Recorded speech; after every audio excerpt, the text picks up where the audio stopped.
Hi, guys. Welcome to the vent. It sucks being bullied as a kid, as an adolescent, as an adult, but it really sucks when you feel like you're bullied at work. Today's YouTuber is Deb's Way. The name of her video is I Survived a Workplace Bully. I hope you enjoy. But I worked with somebody in that front office that turned out to be quite a workplace bully. She treated everybody like they worked for her. They had to do things her way, pretty much. And if you tried to branch away from that, then you were doing it not right, okay? Not that you were doing it wrong, you were just not doing it the right way. And it's not that I was that independent, but after you're at a place for a little bit of time and you do things on your own there, you develop shortcuts of doing things or maybe a different way of doing something that works out better for you. And that's how I was. I was at that point. And there were a lot of things that I did that, we'll call her C, okay? That was the gal that I worked with. C did not like a lot of the things that I did in the end, or things that I said to the patients, or how I talked to the patients, or to the other coworkers. She just, for some reason, did not like what I was doing.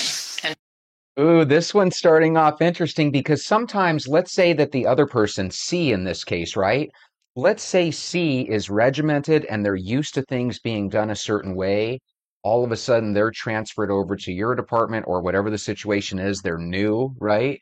And all of a sudden, they're maybe trained up on how to do things when you follow the progression, right?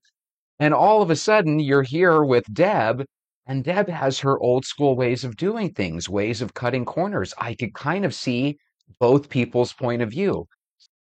Although they can be co-workers, like if you're on a team, you'll see one person trying to control everybody on the team. That's symptomatic of that. You see, you have to understand when it comes to people, most people want to be left alone. As humans, we want to have freedom. We want to be able to do what we want and work how we want and want to be able to do what we want to do. But then there's this group of people that literally live and thrive to control other people. So it's no coincidence that these people are more in the management positions than normal people are. If you have any kind of work experience, you should know it's not actually the merit of work, or it's not a job well done that gets you promoted.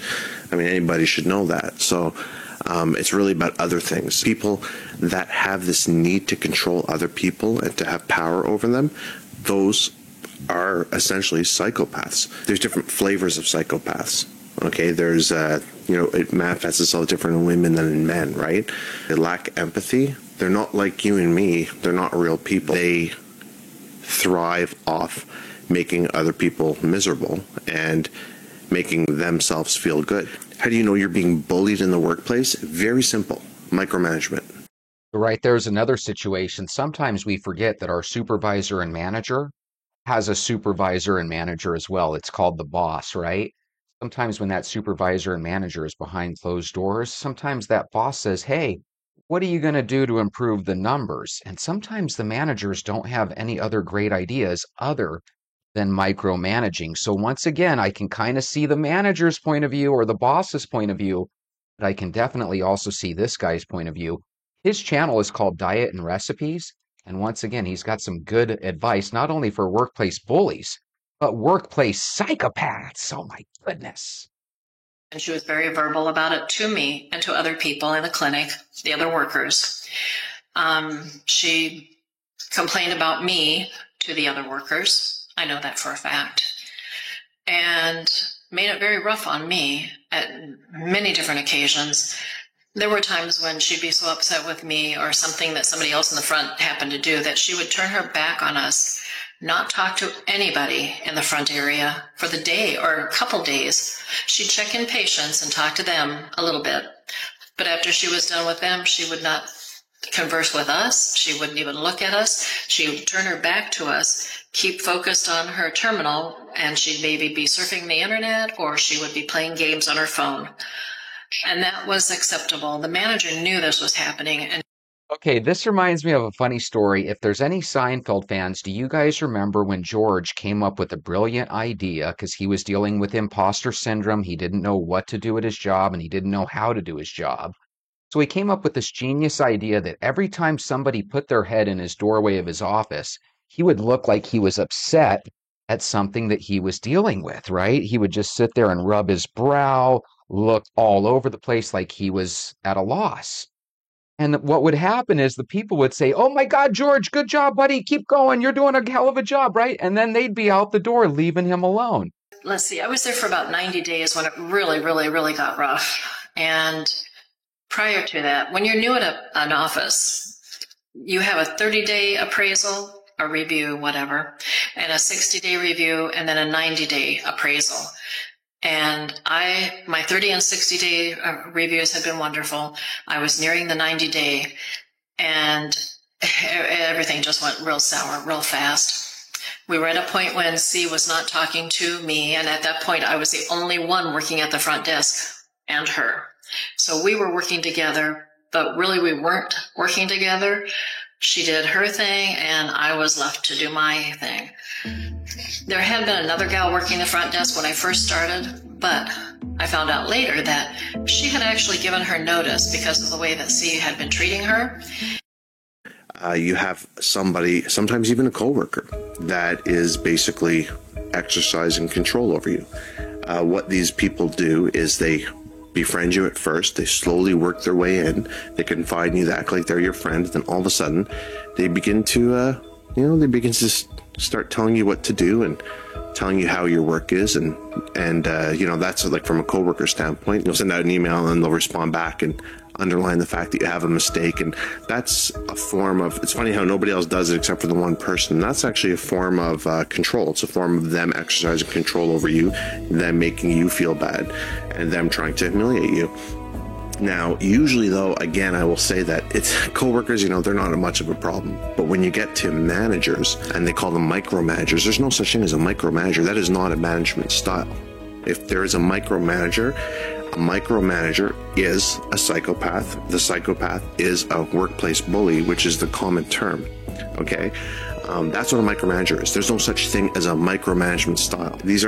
Okay, so he brings up a good point. There's no such thing as a style. Nobody goes into management and says, "Hey, I'm going to make a difference by micromanaging." So he does have a point there. But he's also got a green sheet or a green blanket on his couch. It's really hard to take advice from somebody with a green sheet on their couch. They thrive off control of other people, and they will lie and con their way into those positions and fluff their way into it's just, that's what they do. They will, like, you will literally go to do your job role, and these people will be there completely making up their own job roles and making it their literal job role is to be in positions of management if they're not already there. And usually you're going to find that they're already there. And once they're there, the company will do anything to defend them. And guess what? You cannot do anything about workplace bullying. You can't. Don't listen. I don't care what any video says. Go to HR and see what happens. Go ahead. Learn the hard lessons.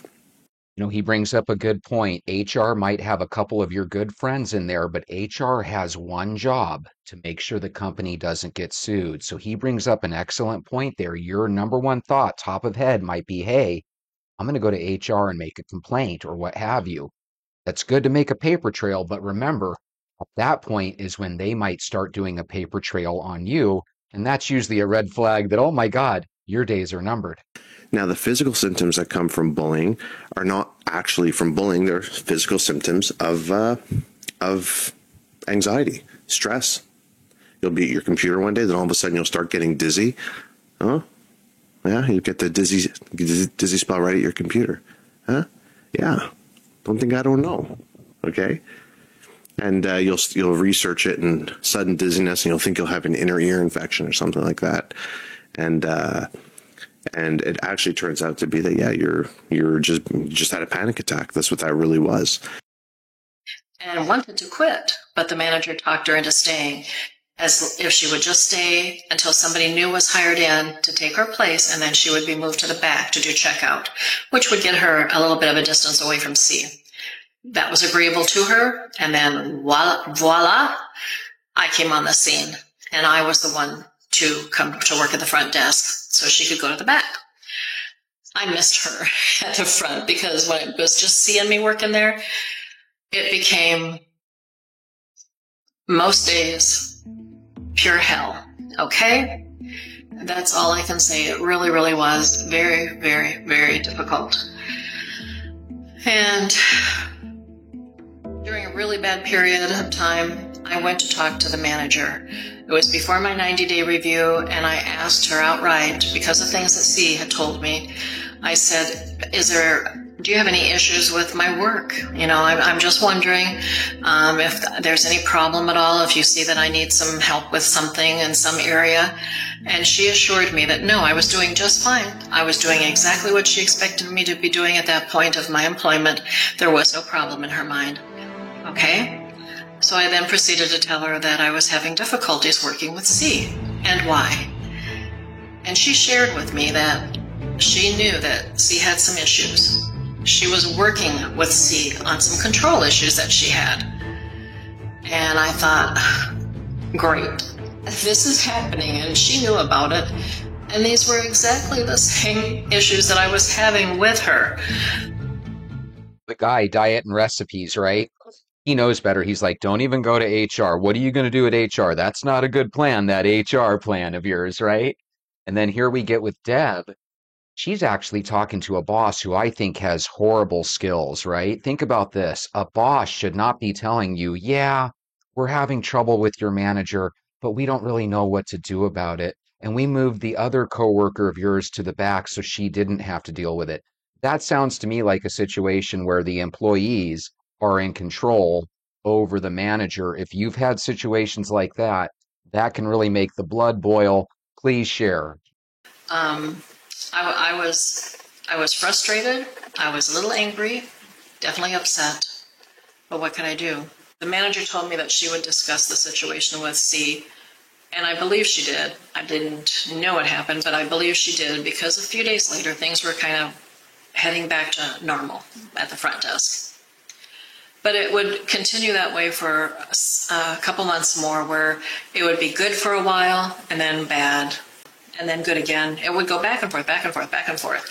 It was like a cyclical issue with with C working with me.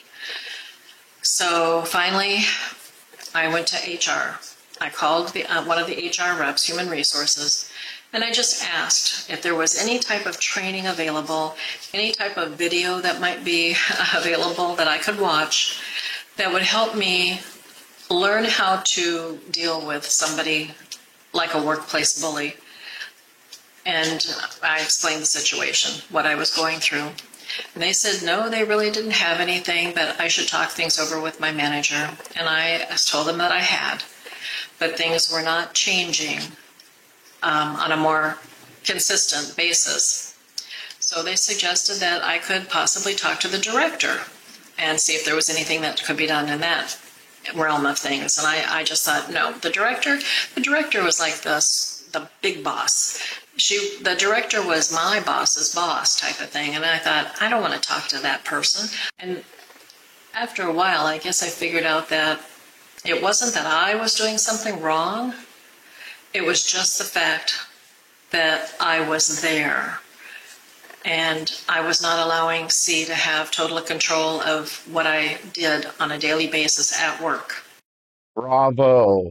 That's where we win. If someone's bullying you and you can actually realize that, hey, my boss is okay with me, so what this person does has no power or effect over you other than annoying the shit out of you, right? But if you can get to the point where you've had that talk with your boss and you know your job's safe, that's when you can start to do a little pushback and let C know that, hey, find an easier victim, because it ain't going to be me. You'll, before you know it, you'll be on medication, SSRIs. I don't think people really pay any mind to just how common workplace bullying really is as far as management goes.